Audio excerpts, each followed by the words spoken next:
Avoiding forecast pitfalls.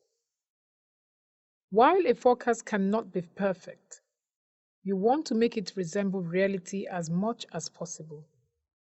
How can you do this? First, it's very easy to be overly optimistic.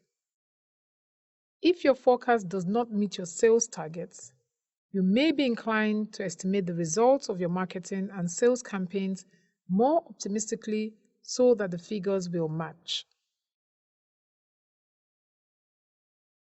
If there's a gap between the sales forecast and sales target, brainstorm how you can change or add more activities to create more sales.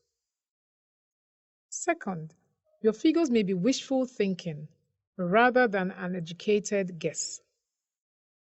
So, why estimate a 15% increase rather than a 5% increase with the launch of a new product? Where should your figures come from? Your estimate may be more realistic if you've recorded the results of similar activities in the past and can use them as references. Another way to calculate more realistic figures is to estimate the incremental sales by breaking the purchase process down into smaller parts. For example, if you recruit one new salesperson, how many new potential customers will she reach per day? Of those, how many will try your product or service? And how many will keep buying from you? And how many units will these customers tend to buy each month?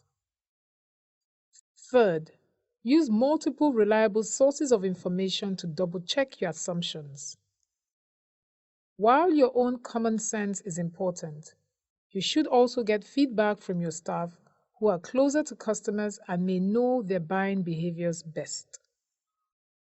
It's also helpful to have an accountant or your senior salesperson review and challenge your assumptions. In brief, to avoid sales forecast pitfalls, you should do the following. 1. Avoid being overly optimistic. 2. Use educated guesses rather than wishful thinking. And lastly, double-check your assumptions with multiple sources. Let's take a break and check what you've learned.